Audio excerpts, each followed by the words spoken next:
وإذا قرئ القرآن فاستمعوا له وأنصتوا لعلكم ترحمون.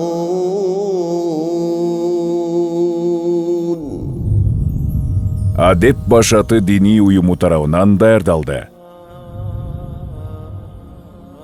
Окуган Абдул Малик Каары. 9-чу пара. أعوذ بالله من الشيطان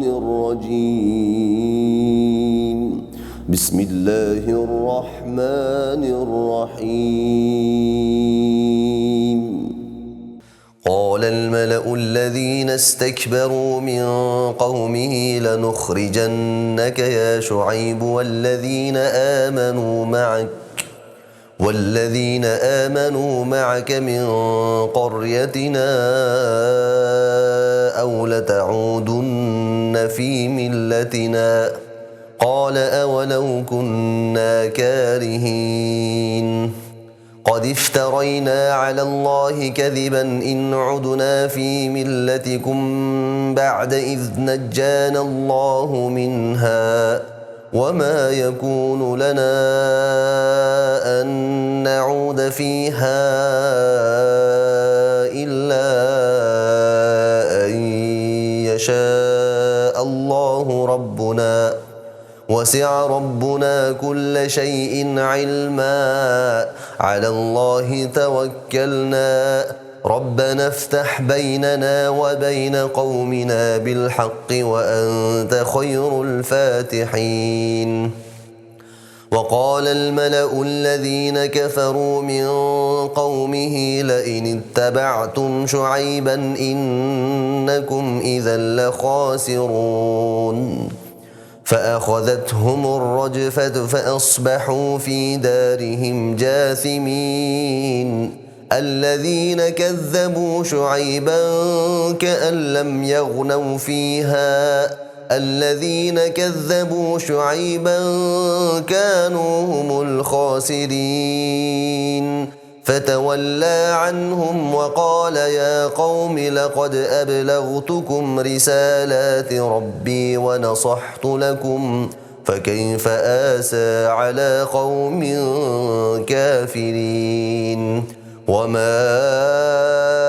أرسلنا في قرية من نبي إلا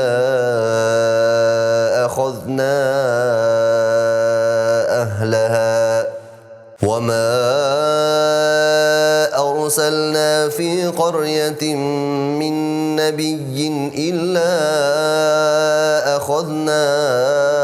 أهلها بالبأساء والضراء لعلهم يضرعون. ثم بدلنا مكان السيئة الحسنة حتى عفوا وقالوا قد مس آباءنا الضراء والسراء فأخذناهم بغتة وهم لا يشعرون. ولو أن أهل القرى آمنوا واتقوا لفتحنا عليهم بركات من السماء والأرض ولكن كذبوا فأخذناهم بما كانوا يكسبون. أفأمن أهل القرى أن يأتيهم بأسنا بياتا وهم نائمون أوأمن أهل القرى أن يأتيهم بأسنا ضحى وهم يلعبون. أفأمنوا مكر الله فلا يأمن مكر الله إلا القوم الخاسرون. أولم يهد للذين يرثون الأرض من بعد أهلها أن لو نشاء أصبناهم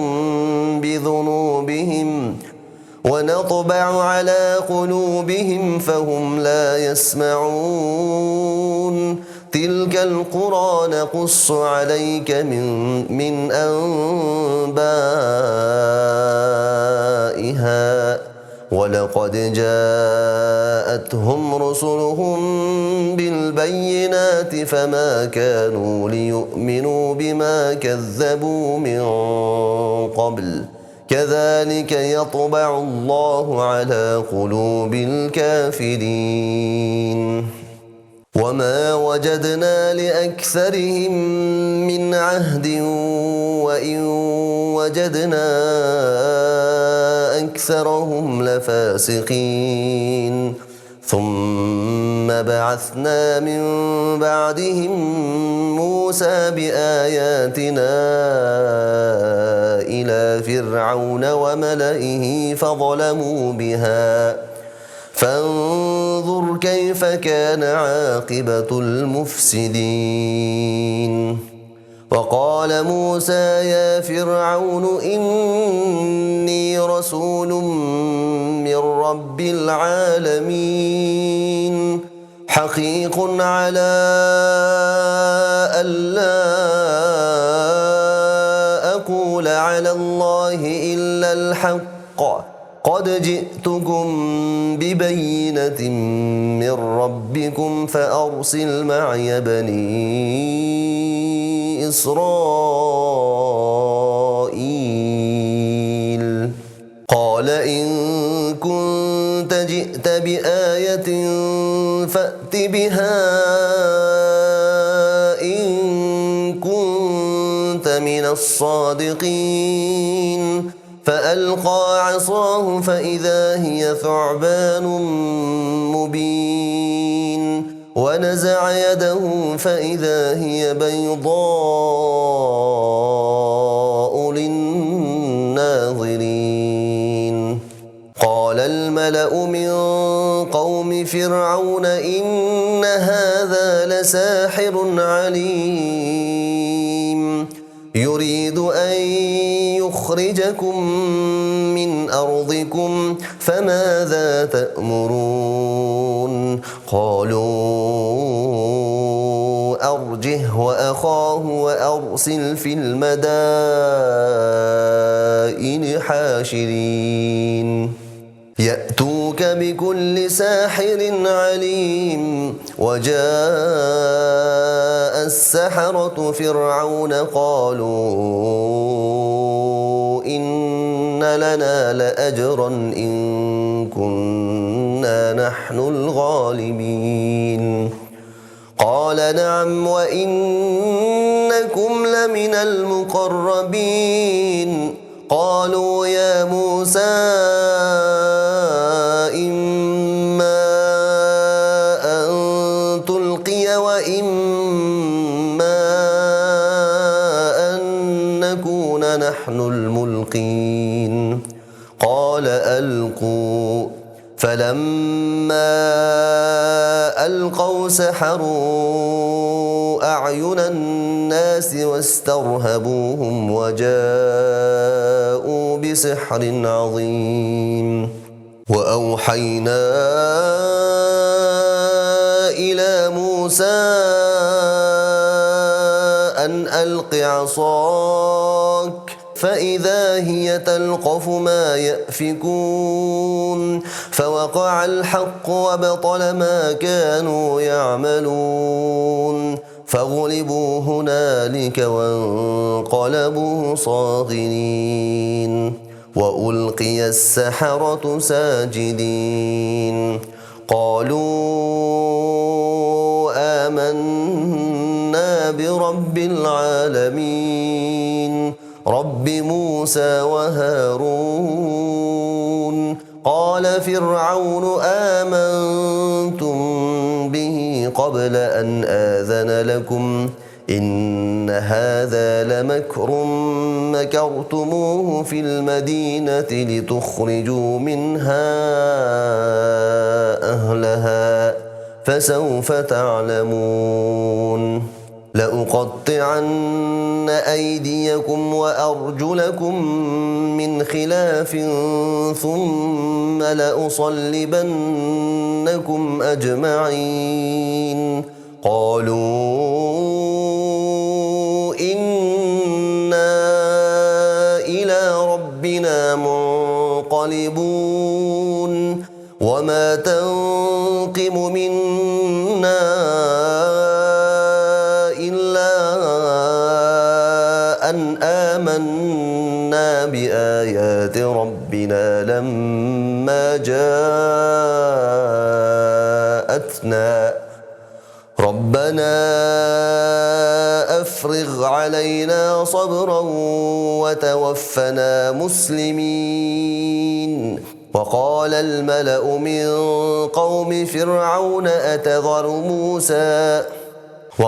الملأ من قوم فرعون أتذر موسى وقومه ليفسدوا في الأرض ويذرك وآلهتك قال سنقتل أبناءهم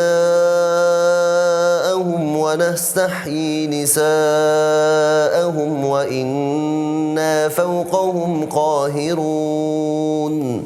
قال موسى لقومه استعينوا بالله واصبروا إن الأرض لله يورثها من يشاء من عباده والعاقبة للمتقين قالوا أوذينا من قبل أن تأتينا ومن بعد ما جئتنا قال عسى ربكم أن يهلك عدوكم ويستخلفكم في الأرض فينظر كيف تعملون ولقد أخذنا آل فرعون بالسنين ونقص من الثمرات لعلهم يذكرون فإذا جاءتهم الحسنة قالوا لنا هذه وإن تصبهم سيئة يطيروا بموسى ومن معه ألا إنما طائرهم عند الله ولكن أكثرهم لا يعلمون وقالوا مهما تأتنا به من آية لتسحرنا بها فما نحن لك بمؤمنين فأرسلنا عليهم الطوفان والجراد والقمل والضفادع والدم آيات مفصلات فاستكبروا وكانوا قوما مجرمين ولما وقع عليهم الرجز قالوا يا موسى ادع لنا ربك بما عهد عندك لئن كشفت عنا الرجز لنؤمنن لك ولنرسلن معك بني إسرائيل فلما كشفنا عنهم الرجز إلى أجل هم بالغوه إذا هم ينكثون فانتقمنا منهم فأغرقناهم في اليم بأنهم كذبوا بآياتنا وكانوا عنها غافلين وأورثنا القوم الذين كانوا يستضعفون مشارق الأرض ومغاربها التي باركنا فيها وتمت كلمة ربك الحسنى على بني إسرائيل بما صبروا ودمرنا ما كان يصنع فرعون وقومه وما كانوا يعرشون وجاوزنا ببني إسرائيل البحر فأتوا على قوم يعكفون على أصنام لهم قالوا يا موسى اجعل لنا إلها كما لهم آلهة قال إنكم قوم تجهلون إن هؤلاء متبر ما هم فيه وباطل ما كانوا يعملون قال أغير الله أبغيكم إلها وهو فضلكم على العالمين وإذ أنجيناكم من آل فرعون يسومونكم سوء العذاب يقتلون أبناءكم ويستحيون نساءكم وفي ذلكم بلاء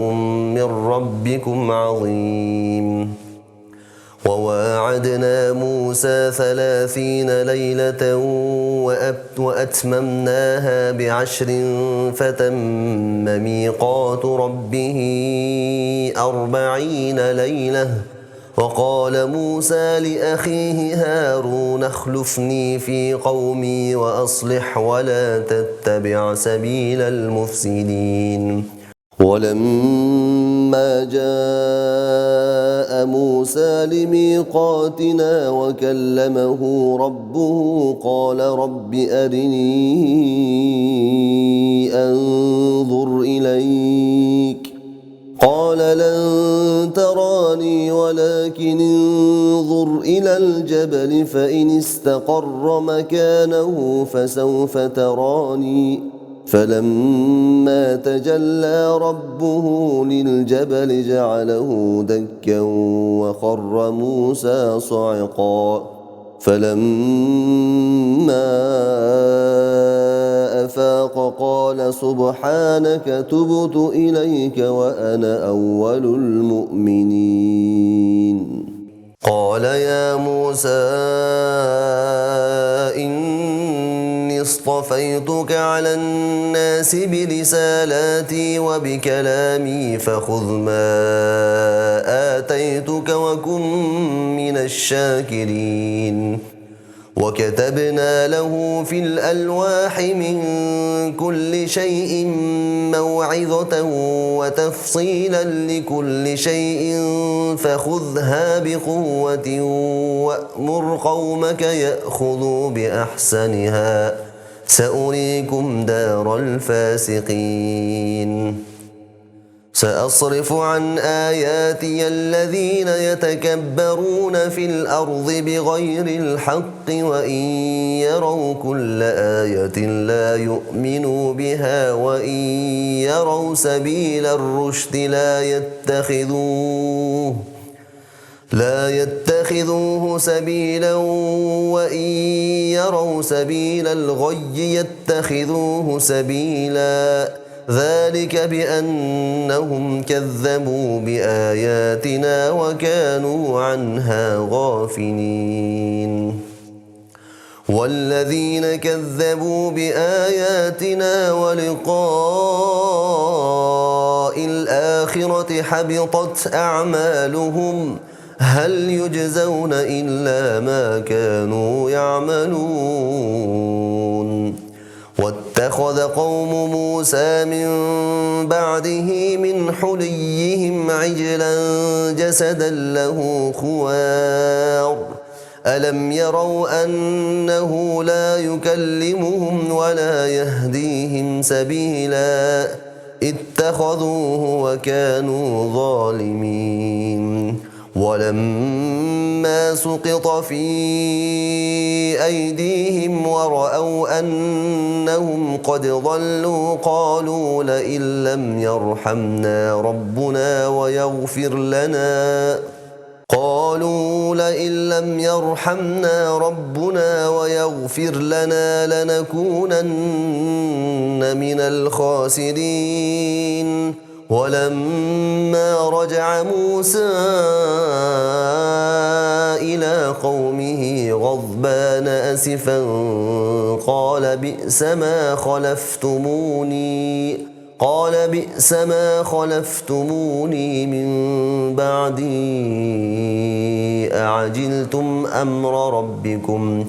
وألقى الألواح وأخذ برأس أخيه يجره إليه قال ابن أم إن القوم استضعفوني وكادوا يقتلونني فلا تشمت بي الأعداء ولا تجعلني مع القوم الظالمين. قال رب اغفر لي ولأخي وأدخلنا في رحمتك وأنت أرحم الراحمين. إن الذين اتخذوا العجل سينالهم غضب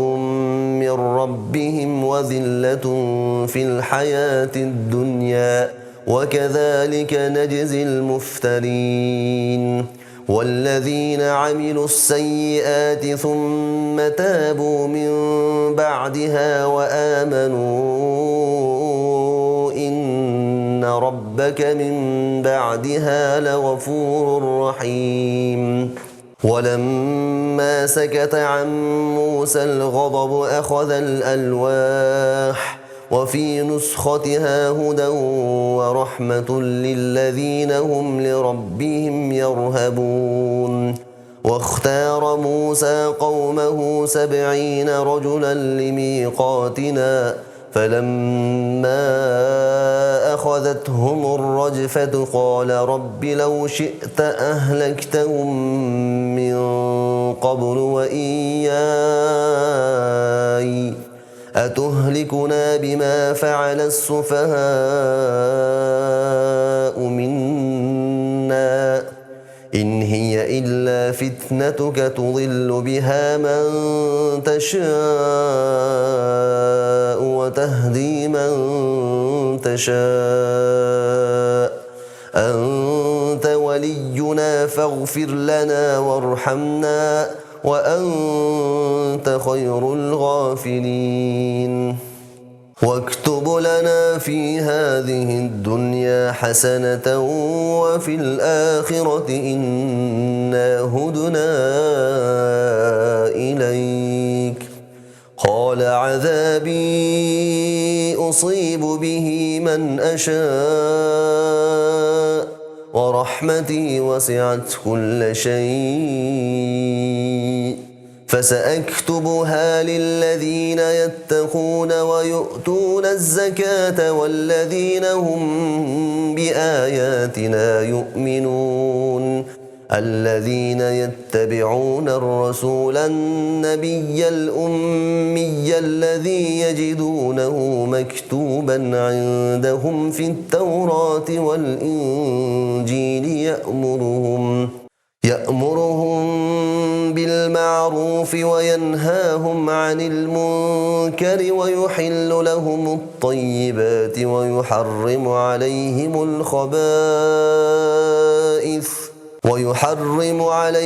الخبائث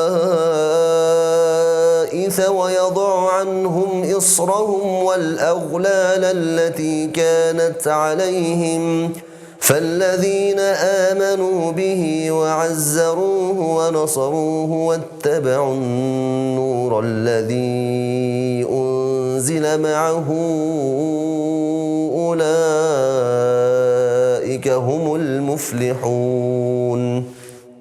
قل يا أيها الناس إني رسول الله إليكم جميعا الذي له ملك السماوات والأرض لا إله إلا هو يحيي ويميت فآمنوا بالله ورسوله النبي الأمي يؤمن بالله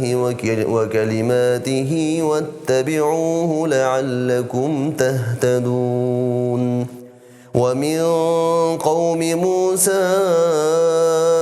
أمة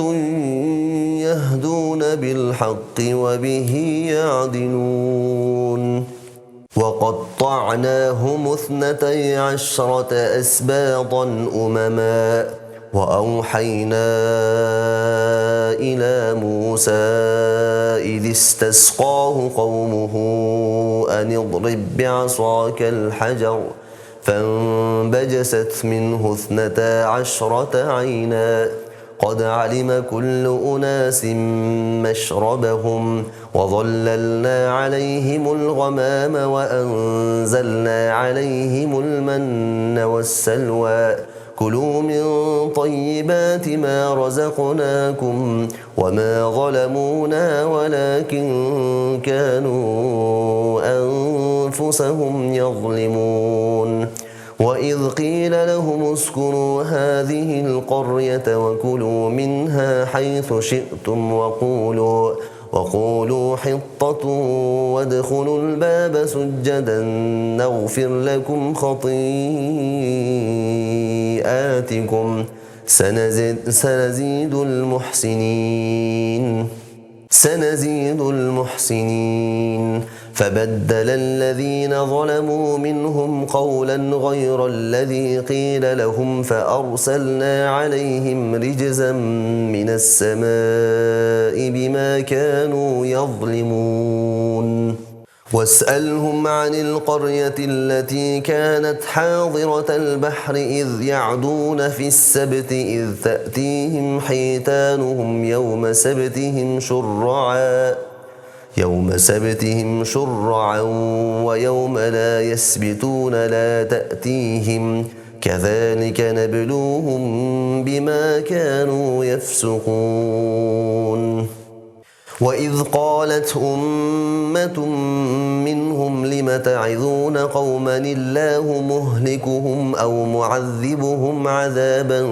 شديدا قالوا معذرة إلى ربكم ولعلهم يتقون فلما نسوا ما ذكروا به أنجينا الذين ينهون عن السوء وأخذنا الذين ظلموا بعذاب بئيس بما كانوا يفسقون فلما عتوا عما نهوا عنه قلنا لهم كونوا قردة خاسئين وإذ تأذن ربك ليبعثن عليهم إلى يوم القيامة من يسومهم سوء العذاب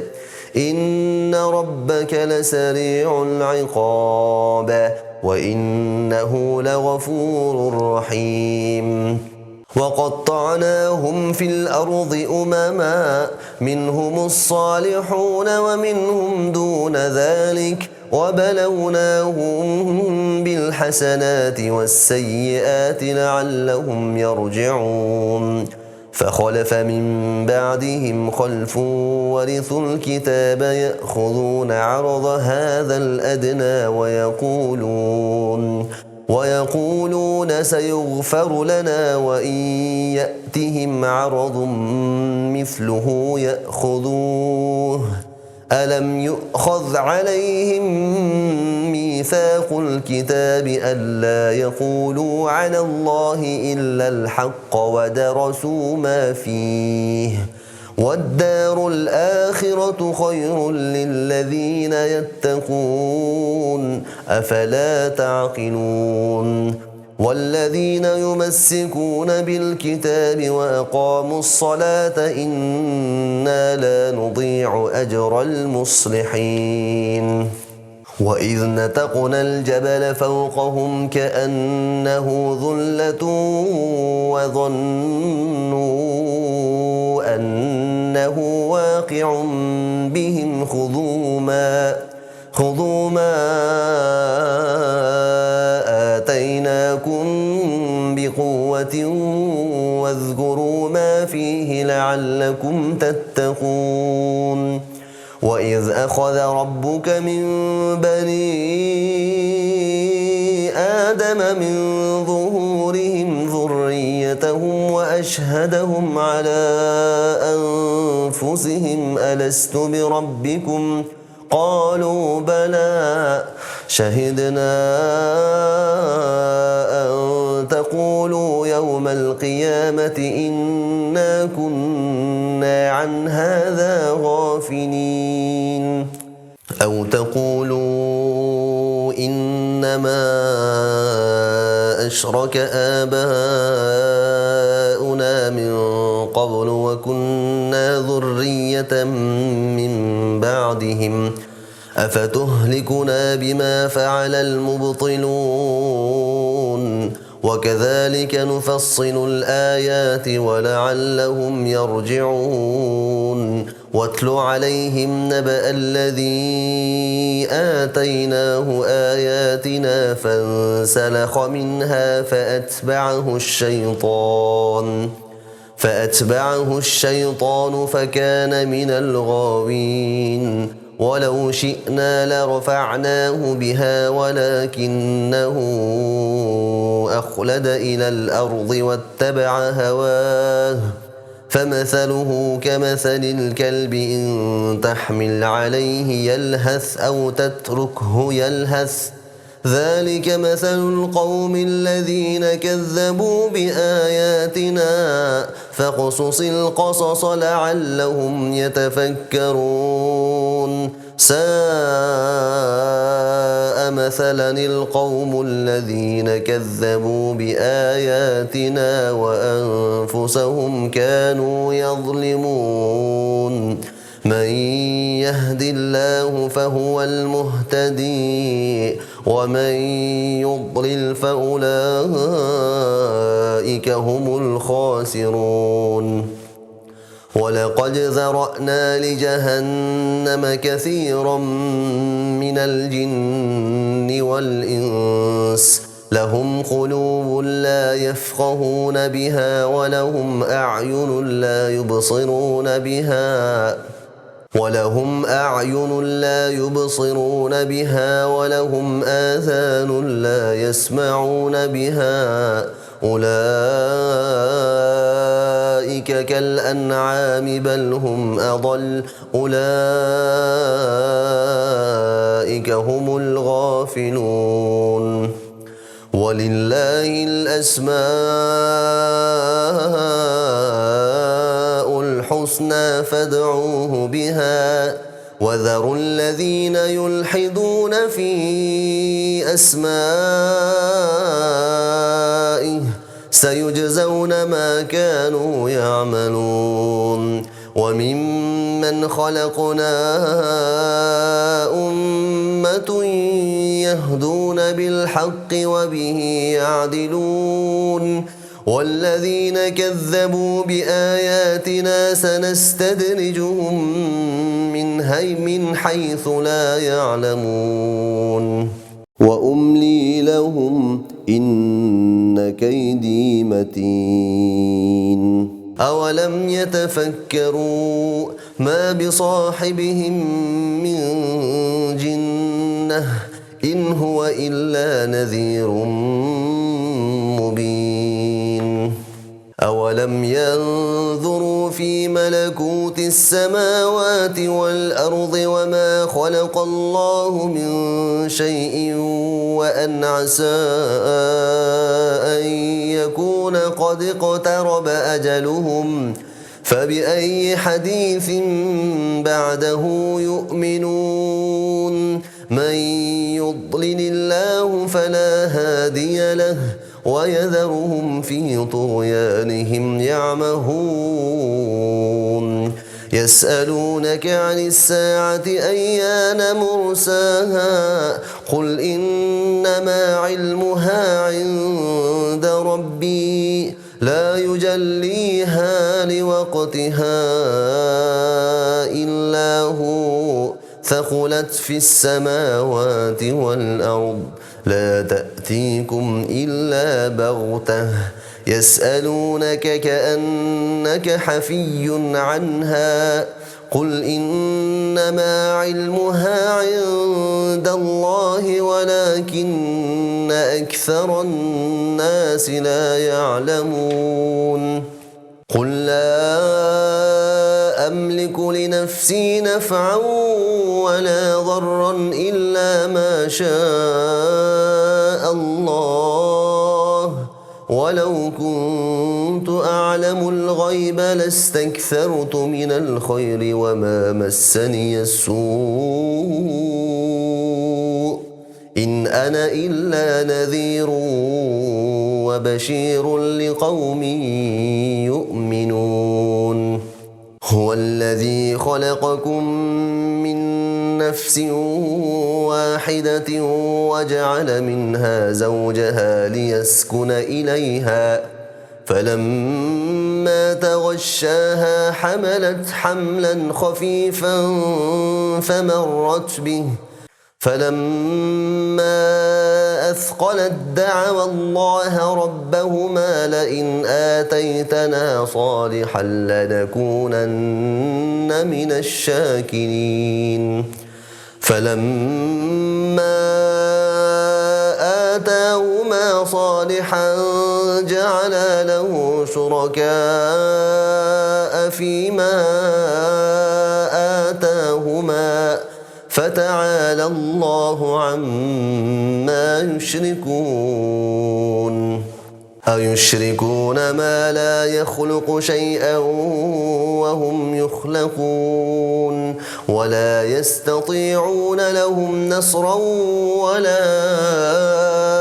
أنفسهم ينصرون وإن تدعوهم إلى الهدى لا يتبعوكم سواء عليكم أدعوتموهم أم أنتم صامتون إن الذين تدعون من دون الله عباد أمثالكم فادعوهم فليستجيبوا لكم إن كنتم صادقين ألهم أرجل يمشون بها أم لهم أيدي يبطشون بها أم لهم أعين يبصرون بها أم لهم آذان يسمعون بها قل ادعوا شركاءكم ثم كيدون فلا تنظرون إن وليي الله الذي نزل الكتاب وهو يتولى الصالحين والذين تدعون من دونه لا يستطيعون نصركم ولا أنفسهم ينصرون وإن تدعوهم إلى الهدى لا يسمعوا وتراهم ينظرون إليك وهم لا يبصرون خذ العفو وأمر بالعرف وأعرض عن الجاهلين وإما ينزغنك من الشيطان نزغ فاستعذ بالله إنه سميع عليم إن الذين اتقوا إذا مسهم طائف من الشيطان تذكروا فإذا هم مبصرون وإخوانهم يمدونهم في الغي ثم لا يقصرون وإذا لم تأتهم بآية قالوا لولا اجتبيتها قل إنما أتبع ما يوحى إلي من ربي هذا بصائر من ربكم وهدى ورحمة لقوم يؤمنون وإذا قرئ القرآن فاستمعوا له وأنصتوا لعلكم ترحمون واذكر ربك في نفسك تضرعا وخيفة ودون الجهر من القول بالغدو والآصال ولا تكن من الغافلين إن الذين عند ربك لا يستكبرون عن عبادته ويسبحونه وله يسجدون. بسم الله الرحمن الرحيم. يسألونك عن الأنفال قل الأنفال لله والرسول فاتقوا الله وأصلحوا ذات بينكم وأطيعوا الله ورسوله إن كنتم مؤمنين. إنما المؤمنون الذين إذا ذكر الله وجلت قلوبهم وإذا تليت عليهم آياته زادتهم إيمانا وعلى ربهم يتوكلون. الذين يقيمون الصلاة ومما رزقناهم ينفقون أولئك هم المؤمنون حقا لهم درجات عند ربهم ومغفرة ورزق كريم. كما أخرجك ربك من بيتك بالحق وإن فريقا من المؤمنين لكارهون يجادلونك في الحق بعدما تبين كأنما يساقون إلى الموت وهم ينظرون. وإذ يعدكم الله إحدى الطائفتين أنها لكم وتودون أن غير ذات الشوكة تكون لكم ويريد الله أن يحق الحق بكلماته ويقطع دابر الكافرين. ليحق الحق ويبطل الباطل ولو كره المجرمون. إذ تستغيثون ربكم فاستجاب لكم أني ممدكم ب1000 من الملائكة مردفين. وما جعله الله إلا بشرى ولتطمئن به قلوبكم وما النصر إلا من عند الله إن الله عزيز حكيم. إذ يغشيكم النعاس أمنة منه وينزل عليكم من السماء ماء ليطهركم به ويذهب عنكم رجز الشيطان وليربط على قلوبكم ويثبت به الأقدام. إذ يوحي ربك إلى الملائكة أني معكم فثبتوا الذين آمنوا سألقي في قلوب الذين كفروا الرعب فاضربوا فوق الأعناق واضربوا منهم كل بنان. ذلك بأنهم شاقوا الله ورسوله ومن يشاقق الله ورسوله فإن الله شديد العقاب. ذلكم فذوقوه وأن للكافرين عذاب النار. يا أيها الذين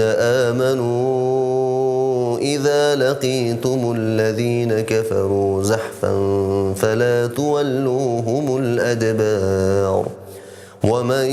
يولهم يومئذ دبره إلا متحرفا متحرفا لقتال أو متحيزا إلى فئة فقد باء بغضب من الله ومأواه جهنم وبئس المصير.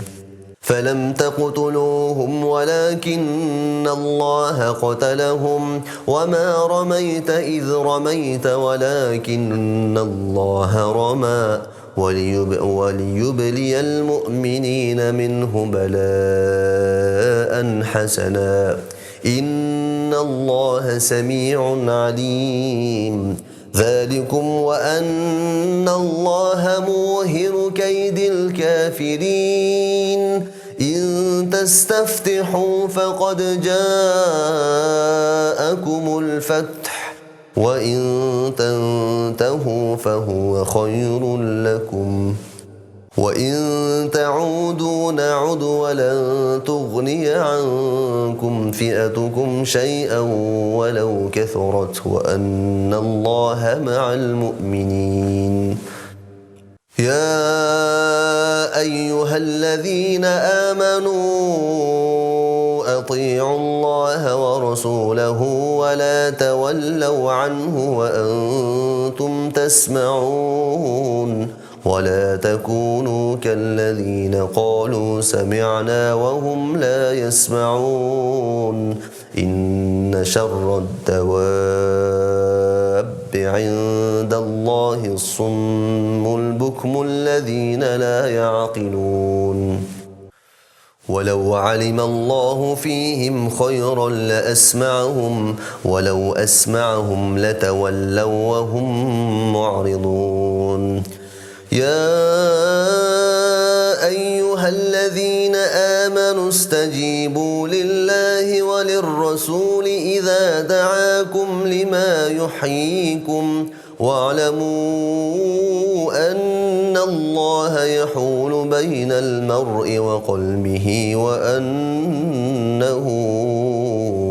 إليه تحشرون. واتقوا فتنة لا تصيبن الذين ظلموا منكم خاصة واعلموا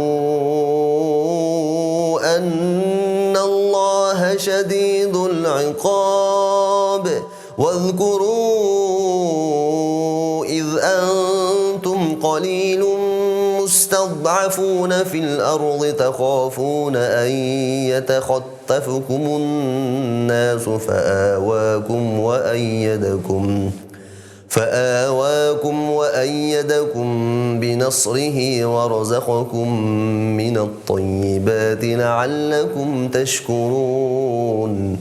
يا أيها الذين آمنوا لا تخونوا الله والرسول وتخونوا أماناتكم وأنتم تعلمون. واعلموا أنما أموالكم وأولادكم فتنة وأن الله عنده أجر عظيم. يا أيها الذين آمنوا إن تتقوا الله يجعل لكم فرقانا ويكفر عنكم سيئاتكم ويغفر لكم والله ذو الفضل العظيم. وإذ يمكر بك الذين كفروا ليثبتوك أو يقتلوك أو يخرجوك ويمكرون ويمكر الله والله خير الماكرين. وإذا تتلى عليهم آياتنا قالوا قد سمعنا لو نشاء لقلنا مثل هذا إن هذا إلا أساطير الأولين. وإذ قالوا اللهم إن كان هذا هو الحق من عندك فأمطر علينا حجارة من السماء أو ائتنا بعذاب أليم وما كان الله ليعذبهم وأنت فيهم وما كان الله معذبهم وهم يستغفرون وما لهم ألا يعذبهم الله وهم يصدون عن المسجد الحرام وما كانوا أولياءه إن أولياؤه إلا المتقون ولكن أكثرهم لا يعلمون وما كان صلاتهم عند البيت إلا مكاء وتصدية فذوقوا العذاب بما كنتم تكفرون إن الذين كفروا ينفقون أموالهم ليصدوا عن سبيل الله فسينفقونها ثم تكون عليهم حسرة ثم يغلبون والذين كفروا إلى جهنم يحشرون ليميز الله الخبيث من الطيب ويجعل الخبيث بعضه على بعض فيركمه جميعا فيجعله في جهنم أولئك هم الخاسرون قل للذين كفروا إن ينتهوا يغفر لهم ما قد سلف وإن يعودوا فقد مضت سنة الأولين وقاتلوهم حتى لا تكون فتنة ويكون الدين كله لله فإن انتهوا فإن الله بما يعملون بصير وإن تولوا فاعلموا أن الله مولاكم نعم المولى ونعم النصير صدق الله العظيم.